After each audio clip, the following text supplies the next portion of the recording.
মগরাহাটে কমিশনের পর্যবেক্ষক মুরুগানকে ঘিরে বিক্ষোভ। সিইও দপ্তরের রিপোর্ট জমা দিলেন পর্যবেক্ষক মুরুগান। রিপোর্টে কি লিখেছেন তিনি, শ্রাবন্তীর কাছ থেকে জানবো। শ্রাবন্তী, কি লিখেছেন রিপোর্টে? দেখো, তিনি বেশ কিছু বিষয় উল্লেখ করেছেন। এক, তিনি যখন যাচ্ছিলেন তার আগের দিনই প্রশাসনকে, জেলা প্রশাসনকে জানানো হয়েছিল, কিন্তু তারপরেও কেন তিনি পাইলট কার পেলেন না। দুই হচ্ছে, তিনি যখন কোথাও যাবেন তাকে রোল অবজারভার হিসেবে দায়িত্ব দিয়েছে নির্বাচন কমিশন, সেখানে কেন তাকে অনুমতি নিতে হবে, এই ধরনের প্রশ্ন করেছেন। এবং দ্বিতীয়বার এই নিয়ে তিনি এরকম বিক্ষোভের মাঝে পড়ছেন, তাহলে নিরাপত্তা কোথায়, এই নিয়ে যাবতীয় রিপোর্ট তিনি লিখেছেন। সিইও দপ্তরে ইতিমধ্যেই সেই রিপোর্ট জমা পড়েছে। এই রিপোর্টের পাশাপাশি সিইও দপ্তর একটি আলাদা রিপোর্টও তৈরি করবে, যেখানে তার উপরে যে হামলার ঘটনা ঘটেছে, বিক্ষোভের যাবতীয় যে ঘটনাগুলো ভিডিও প্রকাশ্যে এসেছে, সেই ভিডিও অ্যাটাচ করে জাতীয় নির্বাচন কমিশনে পাঠাবে সিইও দপ্তর। শুভজিৎ, ধন্যবাদ। এদিকে ফের নির্বাচন কমিশনের তৃণমূলের প্রতিনিধি দল। সিইও দপ্তরে তৃণমূলের ওই দলে ছিলেন রাজ্যের মন্ত্রী শশী পাজা, বীরবা হাসদা, পুলক রায়, তৃণমূল সাংসদ পার্থ ভৌমিক, বাপি হালদার। 85 বছর বয়সী ভোটারদের কেন শুনানিতে যেতে হবে প্রশ্ন তোলেন পার্থ ভৌমিক। আজ আরও একবার যারা বাইরে রয়েছেন তাদের ভার্চুয়াল শুনানির দাবি তৃণমূলের তরফ থেকে। কমিশনের প্রচারে খামতি থাকার অভিযোগ তুলেছেন তৃণমূল সাংসদ। কোনোভাবেই যাতে বৈধ ভোটারদের নাম বাদ না যায় সেদিকে নজর রাখা হচ্ছে, জানিয়েছে তৃণমূলের প্রতিনিধি দল।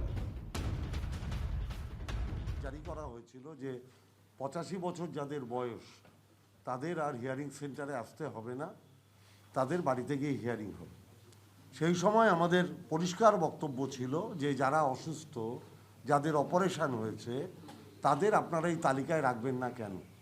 কেন কবি জয় গোস্বামীকে হিয়ারিং সেন্টারে যেতে হবে তিনি অসুস্থ হওয়া সত্ত্বেও?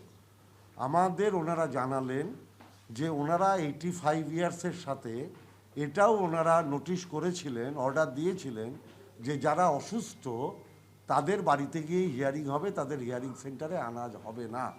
আমরা বলেছি এই স্পেসিফিক অর্ডারটা আপনাদের এইআরও লেভেলে কিংবা বিএলও লেভেলে নেই, আপনারা সেই অর্ডারটা ক্যারি আউট করুন। আমরা এটা পাবলিকলি প্রেস করে বলে দিচ্ছি, যাদের অপারেশন হয়েছে, যারা অসুস্থ, তারাও তাদের সংশ্লিষ্ট বিএলওকে জানান যে আমি হিয়ারিং সেন্টারে যেতে পারবো না, আমার বাড়িতে এসে হিয়ারিং হোক। টার্গেট 26, কোনো ঢিলেমি নয়, বঙ্গ বিজেপিকে বার্তা দিয়েছেন অমিত শাহ। তৃণমূলের 360 ডিগ্রি আক্রমণ করতে হবে। বঙ্গ বিজেপির কোর কমিটির বৈঠকে এমনটাই বার্তা দিয়েছেন অমিত শাহ, বলছে সূত্র। দলের মূল সংগঠন থেকে শাখা সংগঠন সবাইকে একসঙ্গে জয়ের জন্য ঝাঁপাতে হবে, এমনটাও বার্তা দিয়েছেন তিনি। এদেশে আসা বাংলাদেশি হিন্দুদের দীর্ঘমেয়াদী ভিসা দেওয়ার জন্য ভারত সরকারের কাছে আবেদন করলেন বাংলাদেশের সংখ্যালঘু সংগঠনের নেতা বাপ্পাদিত্য বসু। ভারতের সরকারের কাছে আমার আবেদন যে যেহেতু এখানে আমাদের অনেক মানুষ এখানে এসছেন, তারা অনেকের ভিসার মেয়াদ উত্তীর্ণ হয়ে গেছে, অনেকেরই আসলে কোনো ধরনের কোনো স্ট্যাটাস নেই, তাহলে তারা শরণার্থী স্ট্যাটাস এখানে আছে না কিভাবে আছে, আমাদের কোনো কিছুরই কোনো বৈধতা নেই। তো এই অবস্থা থেকে আমরা লং টার্ম ভিসার আবেদন করছি।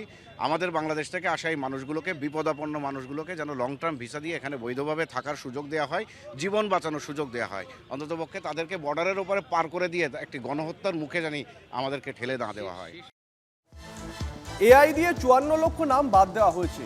খসড়া তালিকায় নাম বাদ নিয়ে চাঞ্চল্যকর অভিযোগ মমতা বন্দ্যোপাধ্যায়। এসআইআর সবচেয়ে বড় কেলেঙ্কারি বলে আক্রমণ শানিয়েছেন অমিত শাহকে, পদত্যাগও দাবি করেছেন তিনি। আর এ নিয়ে পাল্টা জবাব দিয়েছে বিজেপি। এসআইআর মানে সর্বনাশ, এটা বড় কেলেঙ্কারি। ভ্রষ্টাচারী হোম মিনিস্টার, রিজাইন করো, ইউ মাস্ট রিজাইন। ममता जी के पास से और कोई अपेक्षा रख नहीं सकते। इलेक्शन कमीशन घुसपैठिया हटाएगा, एसआईआर लाएगा, तो इलेक्शन कमीशन बीजेपी का है।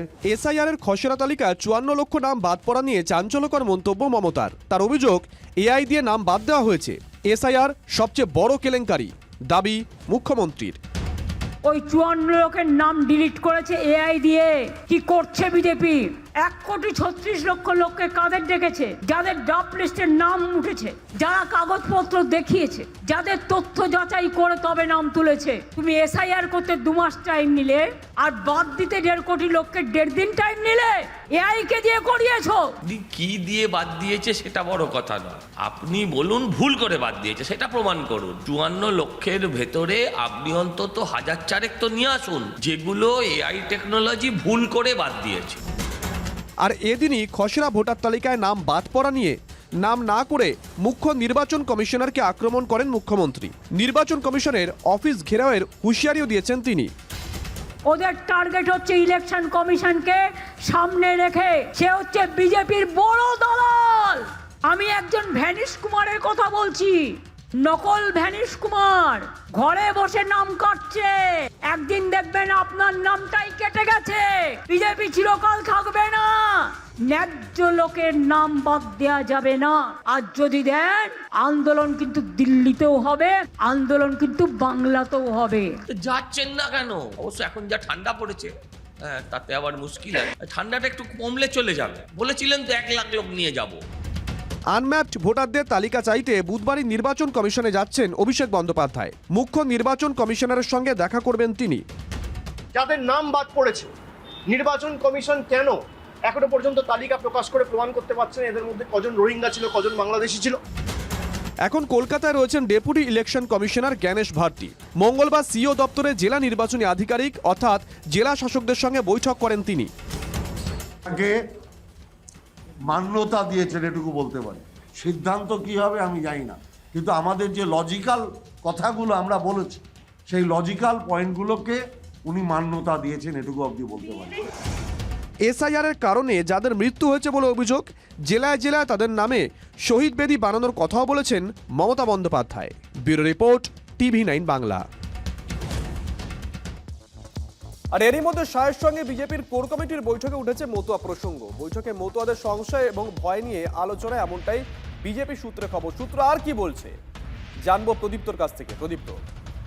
হ্যাঁ দেখো, আজকে অমিত শাহের যে কোর গ্রুপের বৈঠক ছিল সেখানেই মতুয়াদের প্রসঙ্গ ওঠে, এবং যেহেতু গত কয়েকদিন ধরেই এই এসআইআর আবহে মতুয়াদের মধ্যে একটা ভয় কাজ করছে যে তারা নাগরিকত্ব তারা পেলেও 2026-এর ভোটাধিকার তাদের থাকবে কি না, সিএতে পর তাদের কি অবস্থান হবে, এই যে সংশয় এবং ভয়ের বাতাবরণ সৃষ্টি হয়েছে সেটা নিয়ে অমিত শাহের বৈঠকে আলোচনা হয়। কিন্তু এই বিষয়টি নিয়ে বঙ্গ বিজেপির নেতৃত্বকে খুব বেশি মাথা ঘামানোর কোনো প্রয়োজন দেখছেন না অমিত শাহ। তার কারণ তিনি বলেছেন যে এই বিষয়টি নিয়ে আপনাদের খুব বেশি চিন্তার কিছু নেই, তার কারণ গোটা ব্যাপারটি আমি নিজে দেখছি, আমার ওপরে ছেড়ে দিন যে কিভাবে তারা নাগরিকত্ব পাবে, কিভাবেই বা তাদের ভোটাধিকার সুরক্ষিত থাকবে। অর্থাৎ শুভজিৎ, বঙ্গ বিজেপির নেতৃত্ব নয়, একেবারে মতুয়াদের বিষয়টি নিজের কাঁধেই তুলে নেন কেন্দ্রীয় স্বরাষ্ট্রমন্ত্রী বলেই মনে করছেন রাজনৈতিক মহলের বিশেষজ্ঞরা। ধন্যবাদ। আর এই মুহূর্তে একটা বড় খবর নজর রাখতে হচ্ছে আমাদের। মুখ্য নির্বাচন কমিশনারের নামে পুলিশে অভিযোগ দায়ের। নিঃসন্দেহে বড় খবর, অত্যন্ত তাৎপর্যপূর্ণ খবর। মুখ্য নির্বাচন কমিশনারের নামে পুলিশ অভিযোগ দায়ের। কারা অভিযোগ দায়ের করেছে, কি দায়ের করা হয়েছে, ডিটেল নেব সৌরভের কাছ থেকে। সৌরভ, বড় খবর। শুভজিৎ, প্রথমেই যেটা বলবার যে হাওড়ার জামাল শেখ তিনি মারা গিয়েছেন। তার পরিবারের তরফ থেকে দাবি করা হয়েছে যে যেহেতু হিয়ারিং এ তিনি ডাক পেয়েছিলেন, বেশ কিছু নথিপত্র নিয়ে সমস্যা হচ্ছিল, এই মানসিক অবসাদ এবং চাপ রাখতে না পেরেই তিনি হৃদরোগে আক্রান্ত হন। এরপরই কিন্তু জামাল শেখের পুত্র হাওড়ায় জেলা পুলিশের কাছে জ্ঞানেশ কুমার এবং মনোজ আগরওয়ালের বিরুদ্ধে ষড়যন্ত্রমূলক কাজে লিপ্ত থাকার জন্য তাদের বিরুদ্ধে কিন্তু এফআইআর করেছেন। মনে রাখতে হবে যে এর আগেও একটি এফআইআর হয়েছিল, কিন্তু আজকের এই এফআইআরটা কেন গুরুত্বপূর্ণ, আগামী কালই অভিষেক বন্দ্যোপাধ্যায়ের নেতৃত্বে জ্ঞানেশ কুমারের কাছে তৃণমূল কংগ্রেসের প্রতিনিধি দল যাচ্ছে। ঠিক তার আগের দিন জ্ঞানেশ কুমার এবং পশ্চিমবঙ্গে যিনি ভারপ্রাপ্ত মনোজ আগরওয়াল তাদের বিরুদ্ধে এই পুলিশে অভিযোগ এবং এফআইআর নিঃসন্দেহে রাজনৈতিকভাবেও তাৎপর্যপূর্ণ হয়ে দাঁড়ালো এই ঘটনাক্রমে। শুভজিৎ, ধন্যবাদ। মুখ্য নির্বাচন কমিশনারের নামে পুলিশে অভিযোগ দায়ের, জ্ঞানেশ কুমারের নামে অভিযোগ দায়ের এসআইআর আতঙ্কে মৃতের পরিবারের তরফ থেকে।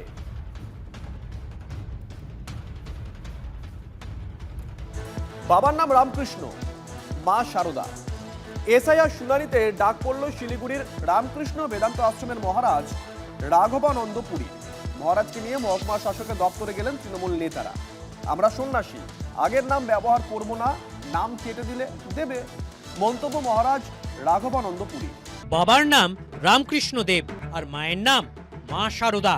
শিলিগুড়ির রামকৃষ্ণ বেদান্ত আশ্রমের মহারাজের এনুমারেশন ফর্ম ঘিরে শোরগোল।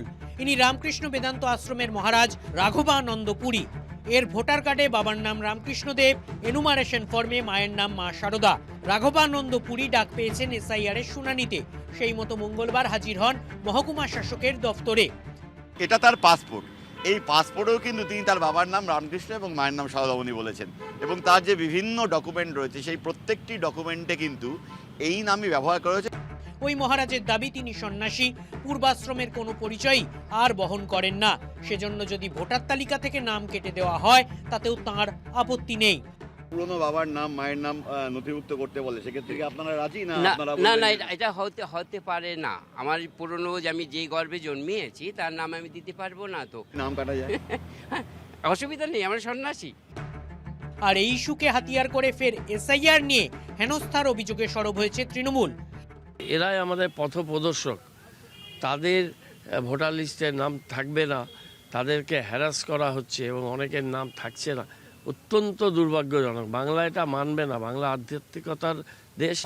আইন আইনের পথে চলবে, প্রশাসন প্রশাসনের পথে চলবে। সন্ন্যাসীদেরও একটা নির্দিষ্ট ব্যাখ্যা আছে, তারা সেটা ব্যাখ্যা করবেন, সমস্যা মিটবে।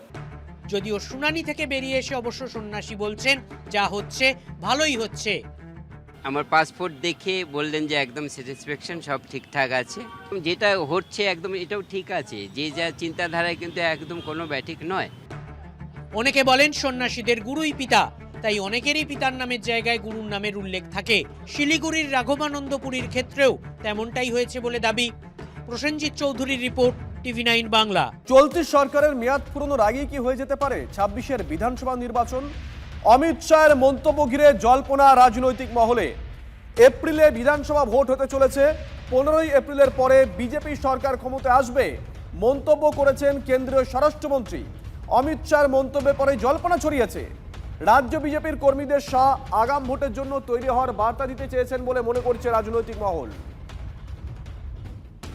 15 अप्रैल 2026 के बाद जब भाजपा सरकार बनेगी, बंग गौरव, बंग संस्कृति, उसके पुनर्जागरण की हम फिर से शुरुआत करेंगे।